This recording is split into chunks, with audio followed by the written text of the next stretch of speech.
에스더 9장 11절부터 16절입니다.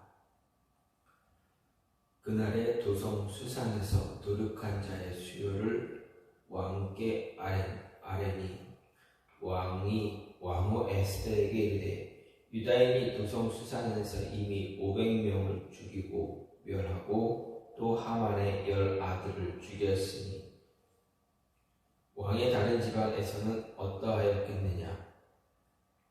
이제 그대의 소청이 무엇이냐 곧 허락하겠노라.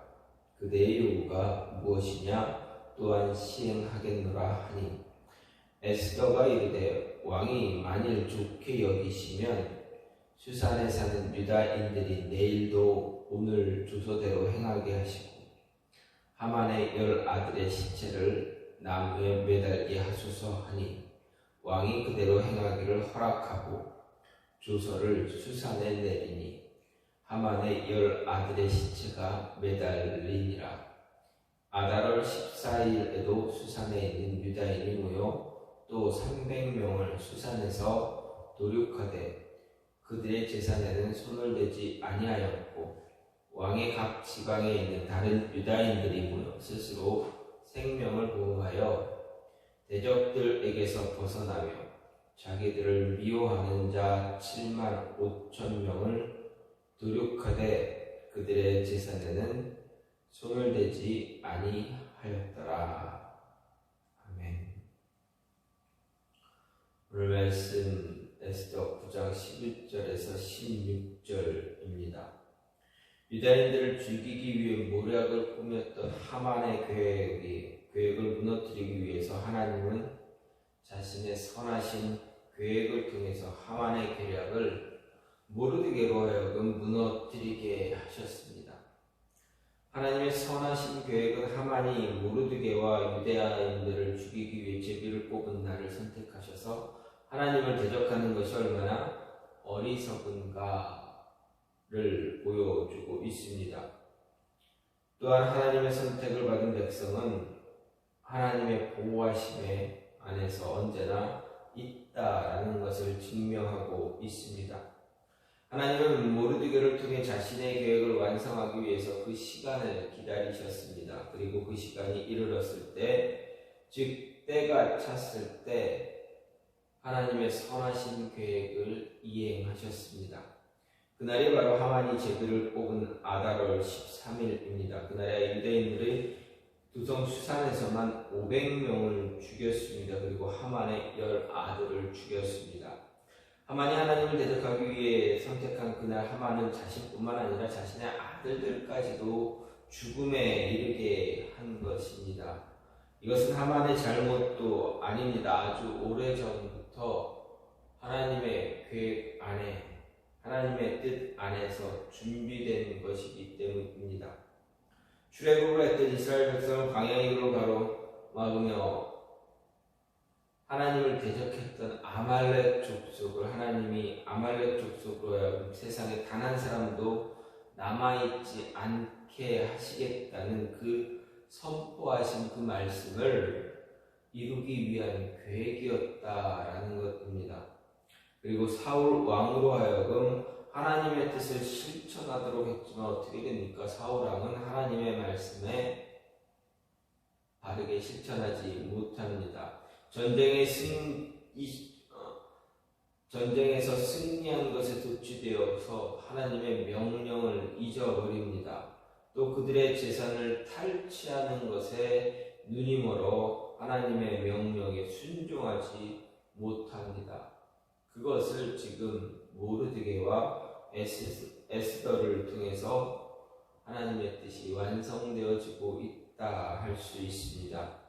이런 하나님의 계획이 얼마나 철저하고 완벽한가 보여주는 대목은 바로 아하수에로 왕이 왕비 에스더에게 물어보는 말에서 에스더가 대답하는 것을 통해 확인할 수 있습니다. 바로 12절 13절 말씀입니다. 왕이 왕후 에스더에게 이르되 유다인이 도성 수산에서 이미 500명을 죽이고 멸하고 또 하만의 10아들을 죽였으니 왕이 다른 지방에서는 어떠하였겠느냐. 이제 그대의 소청이 무엇이냐 곧 허락하겠노라. 그대의 요구가 무엇이냐? 또한 시행하겠노라 하니 에스더가 이르되 왕이 만일 좋게 여기시면 수산에 사는 유대인들이 내일도 오늘 조서대로 행하게 하시고 하만의 10 아들의 시체를 나무에 매달게 하소서. 왕의 질문에 대답한 에스더의 대답을 보면 왕비 에스더는 참 무자비한 그런 여인, 왕비로 나타납니다. 아달월 13일에 죽인 사람만 해도 수산성에서만 500명입니다. 하만의 10 아들까지 죽였습니다. 그런데 그 다음 날에도 동일한 명령을 통해서 사람을 죽이고자 하고 있습니다. 그리고 그 결과 300명이 죽었고 다른 도시에서는 7만 5천 명이나 죽었다라는 것입니다. 이틀 동안 유다인들이 죽인 사람의 수가 어찌 보면 하만이 죽이려 했던 유다인의 수보다 더 많을 수도 있습니다. 아하수에로 왕에게는 이 많은 사람들이 죽임을 당했을 때 받는 손실을 이루 말할 수가 없습니다. 죽음을 당한 사람들로부터 받을 세금만 생각하더라도 오히려 하만이 제안한 금액을 받고 유다인들을 제거하는 것이 더 유익할 수도 있었습니다. 하지만 하만의 계획은 실패로 들어갔고 오히려 에스더의 계획이 성취된 것입니다. 이것은 하나님의 계획은 항상 완성됨이 있다라는 것을 보여주고 하나님을 대적하는 계획은 절대 성취될 수 없다라는 것을 이야기해 줍니다. 이렇게 하나님은 자신이 세운 뜻과 계획을 완성해 나가는 일에 있어서 굉장히 철저한 것을 볼 수가 있습니다. 조금의 빈틈도 없는 것을 보여줍니다. 이틀 동안의 죽음의 시나리오를 통해서 아말렉 족속의 후손과 그들을 따르던 자들, 즉 하만을 대적하는 모든 사람들은 하나님 계획 안에서 모두 제거된다라는 것을 확실하게 보여주는 장면입니다. 특히 하나님의 선택을 받은 백성은 절대 버려지지 않고 보호하심 속에 있다라는 것입니다. 그 보호하심은 우리가 생각하지 못하는 방법으로 이루어지고 있습니다. 사람의 생각을 뛰어넘는 그런 방법으로 행해지고 있습니다. 이런 장면을 볼 때 가장 먼저 생각하는 것은 바로 하나님의 선하심입니다. 이틀 동안 수많은 사람을 죽음으로 몰아넣은 사건을 통해서 하나님의 선하심을 어떻게 생각할 수 있고 어떻게 볼 수 있겠는가 생각해보면 하나님의 선하심은 모든 사건 속에서 하나님을 생각해야 한다라는 것입니다. 하나님이 어떤 계획을 갖고 있는지 그 계획을 어떻게 실행해 나가는지 생각해야 합니다.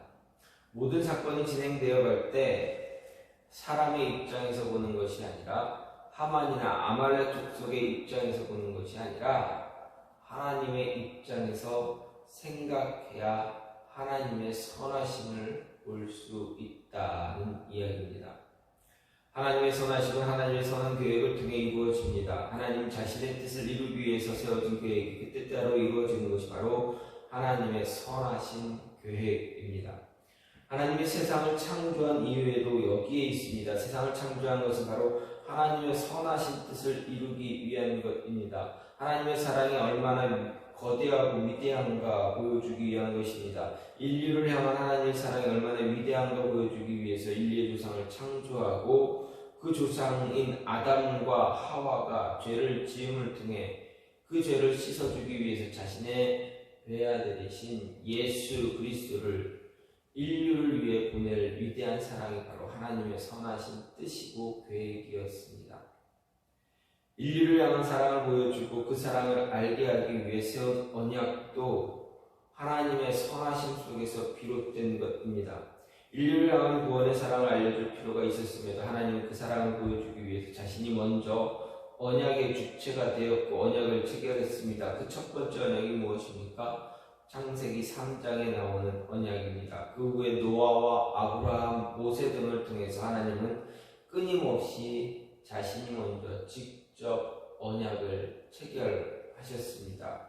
그리고 그 체결한 언약을 이루어 왔습니다. 그 가운데 하나가 바로 에스더를 통해서 나타난 하나님의 백성을 향한 하나님의 섭리와 통치, 그리고 구원의 방법 보호하심입니다. 따라서 이 에스더를 통해서 그리스도인들이 우리가 바라봐야 할 중요한 진리는 바로 하나님의 선하신 뜻과 계획을 바르게 볼 수 있어야 한다라는 것입니다.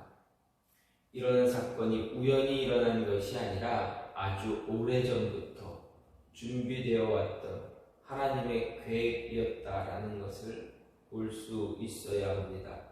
그 계획의 일부가 15절에 또 한번 소개됩니다. 아달월 14일에 수산에 있는 유다인이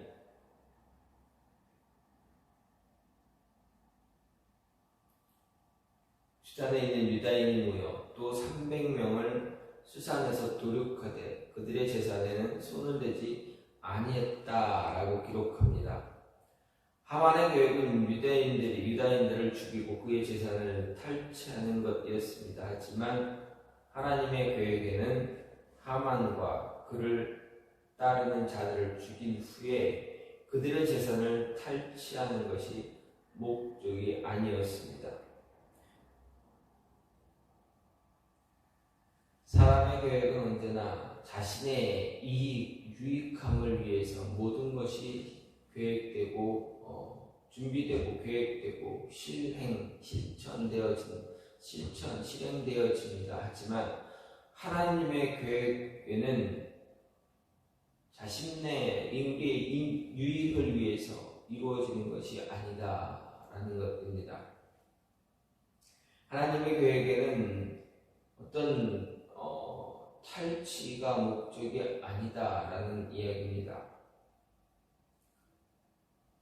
하나님의 계획은 언제나 어떤 물질에 있는 것이 아니라 하나님의 선하신 계획이 잘 이루어지느냐 안 이루어지느냐 하는 것입니다.